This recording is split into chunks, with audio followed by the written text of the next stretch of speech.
अस्सलाम वालेकुम। हमारा फाइनल ईयर प्रोजेक्ट EduSAS 360 है। EduSAS 360 वह ऐसा प्लेटफॉर्म है जहां पे आप मल्टीपल इंस्टीट्यूट्स, हर इंस्टीट्यूट की मल्टीपल ब्रांचेस और हर ब्रांच के मल्टीपल रोल्स को डायनामिकली मैनेज कर सकते हैं। इस सिस्टम को डेवलप करने के लिए हमने मंस्टैक यूज़ की है। मंस्टैक में फ्रंट एंड के लिए हमने रिएक्ट को यूज़ किया है विद टेलविंड CSS, जिससे हमने इसकी डिज़ाइनिंग की है। बैक एंड के लिए हमने नोड जावास्क्रिप्ट को यूज़ किया है। एंड डेटाबेस हमारे पास MongoDB है, जो कि एक नॉन रिलेशनल डेटाबेस है। EduSAS 360 का फोकस उन एजुकेशनल सेक्टर के ऊपर है जहाँ पे शॉर्ट कोर्स इंस्टीट्यूट्स या शॉर्ट कोर्स ट्रेनिंग्स करवाई जाती हैं। ये वो सॉफ्टवेयर है जहाँ पे आप शॉर्ट कोर्स इंस्टीट्यूट्स और उनकी मल्टीपल ब्रांचेस को with multiple roads easily manage कर सकते हैं। ये हमारे पास EduSAS 360 की मेन वेबसाइट है। क्रेडेंशियल्स एंटर करने के बाद आप सिस्टम में लॉगिन करेंगे तो आपको सुपर एडमिन डैशबोर्ड नज़र आएगा। ये सिस्टम का मेन डैशबोर्ड है जहाँ से हम अपने सारे इंस्टीट्यूट्स को मैनेज करते हैं। अगर हम वो फीचर्स देखें जो हम अपने इंस्टीट्यूट को प्रोवाइड करते हैं तो उसमें हमारे पास अनलिमिटेड फीचर्स आ जाते हैं, जैसा कि जनरेट फॉर्म का फीचर है, स्टूडेंट्स का फीचर है, बैचेस का फीचर है और हर फीचर के अंदर उसके बहुत सारे सब फीचर्स हैं। जैसा कि बैचेस के लिए हमारे पास मर्ज बैच का फीचर है जो मल्टीपल बैचेस को मर्ज करके एक यूनिक बैच बना देता है, या एक्सटेंड बैच का फीचर है जिसकी मदद से हम अपने चलते हुए बैचेस को एक्सटेंड कर सकते हैं। इसके अलावा यहाँ पे सर्टिफिकेट मैनेजमेंट भी मौजूद है जहाँ से आप लाइव चेंजेस करके अपना सर्टिफिकेट जनरेट कर सकते हैं।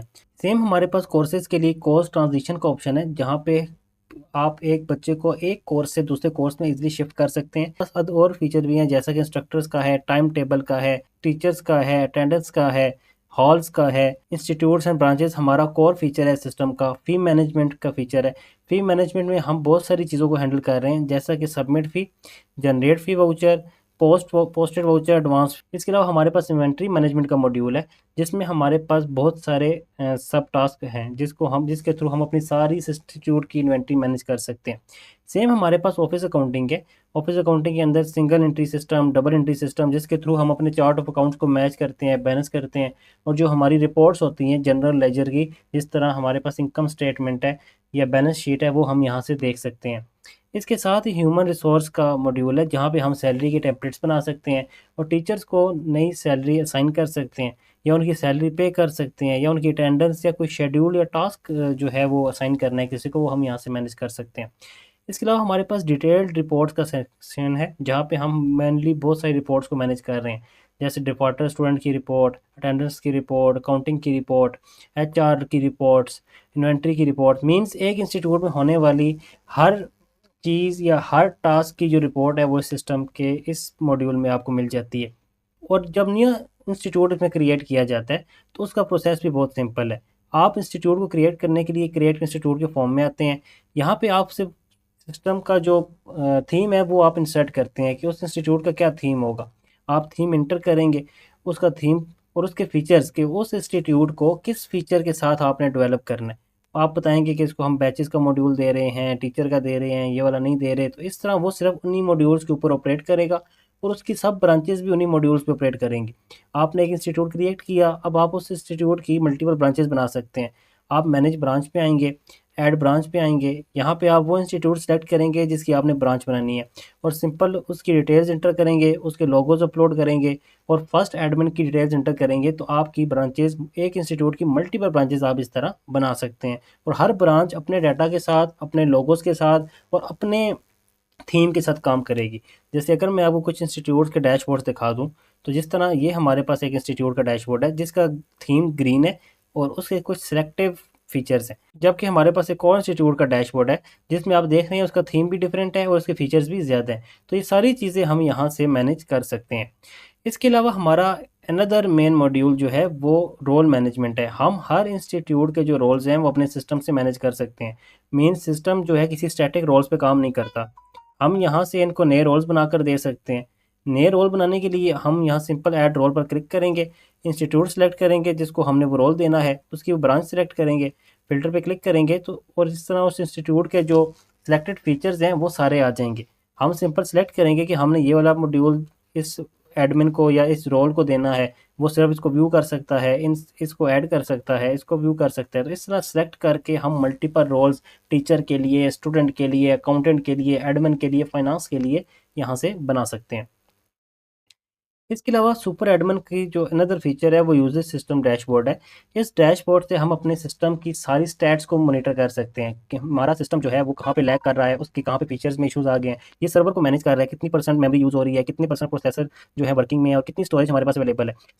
इसके अलावा सब्सक्रिप्शन का मेन फीचर है जहाँ से हम इंस्टीट्यूट की सब्सक्रिप्शन को मैनेज करते हैं। हम देखते हैं कि इंस्टीट्यूट्स की सब्सक्रिप्शन को कितना टाइम गुजर गया है और हर महीने के बाद उनका बिल ऑटो पे जनरेट हो जाता है और वो बिल पे करते हैं। तो इस तरह उनकी जो बिलिंग है वो सारी यहाँ से इन ऑप्शन से कंट्रोल हो रही है। जिस तरह हमारे पास कुछ इंस्टीट्यूट्स और उनके कुछ सब इंस्टीट्यूट्स यहाँ पे लिस्ट है, वो बता रहे हैं कि इनके पास इतने स्टूडेंट्स हैं और स्टूडेंट पर स्टूडेंट के हिसाब से उनका एक बिल जनरेट हो रहा है। हम वीडियो के तीसरे पार्ट की तरफ जाते हैं जिसमें हम डिस्कस करेंगे कि हमने अपने प्रोजेक्ट की कोड की इम्प्लीमेंटेशन कैसे की है।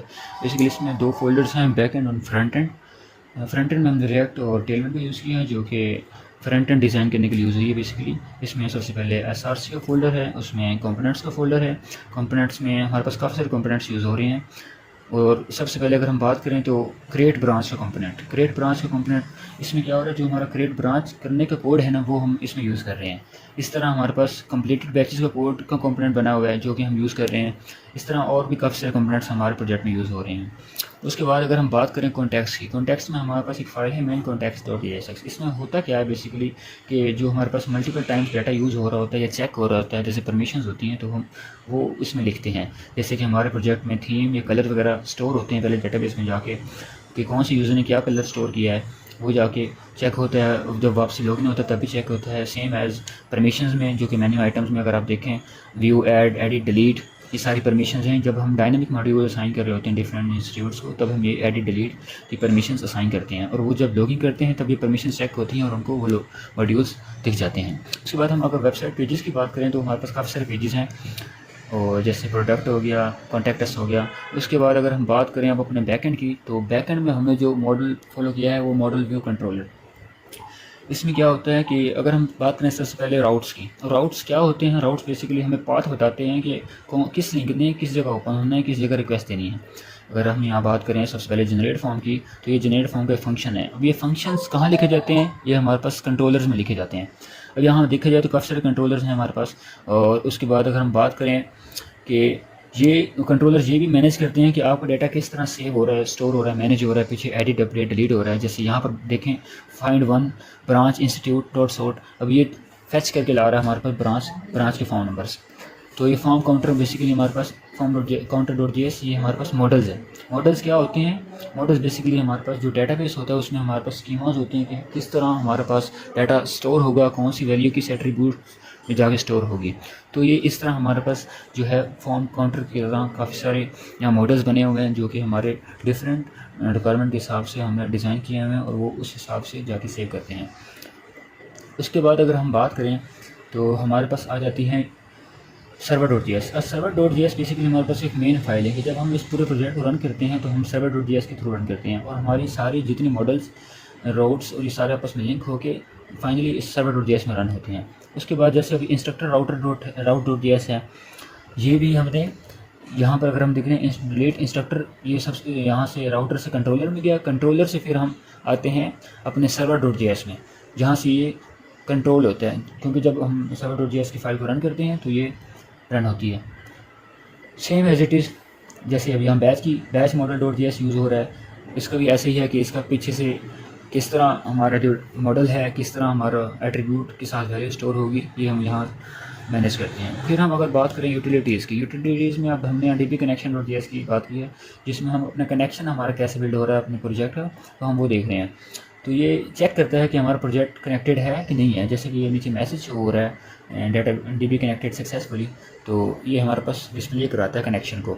Same as it is .env जो है, ये हमारे पास एक फ़ाइल होती है कि इसमें हम इन्वायरमेंटल वेरिएबल्स स्टोर करवाते हैं। जैसे कि हमारे डाटाबेस की स्ट्रिंग होगी, सीक्रेट कीज़ होगी और कोई APIs हो जाती हैं, वो हम इसमें सेव कराते हैं। फिर हमारे पास वेबसाइट कंटेंट डिफ़ॉल्ट.js आ जाती है। इसमें क्या होता है, हमारा जो स्टैटिक डाटा है फ्रंट एंड जो फर्स्ट पेज है उसको चेंज करने के लिए हमने ये फ़ाइल यूज़ की है कॉन्फ़िग के फोल्डर में जाके। तो ये हमारा जो था सारा बैकएंड का स्ट्रक्चर था। अगर हम इस .env की फ़ाइल को देखें फ्रंट एंड में, तो इसमें भी है। ये क्या होती है कि जब आप फ्रंट एंड या बैकएंड डिप्लॉय करते हैं तो आप जस्ट ये URL चेंज करते हैं, यहाँ बैकएंड का URL देते हैं और आपका प्रोजेक्ट डिप्लॉय हो जाता है। और ये URL अगर आप देखें मेन contacts.jsx इसमें भी यूज़ हो रहा है, जो कि बेसिकली फ्रंट एंड और बैकएंड को कम्युनिकेट करवा रहा है आपस में, कि जो कि रिक्वेस्ट को मैनेज कर रहा होता है। कि पोस्ट रिक्वेस्ट होती है, जैसे गेट रिक्वेस्ट होती हैं, वो सारी मैनेज हो रही होती हैं। और थीम कलर्स भी बेसिकली हमारे ऐसे ही मैनेज हो रहे होते हैं कि वो बैकएंड से इस यूआरएल के थ्रू हमारे पास डेटा से लेके आता है। ये हमारे प्रोजेक्ट की इम्प्लीमेंटेशन थी। Thank you.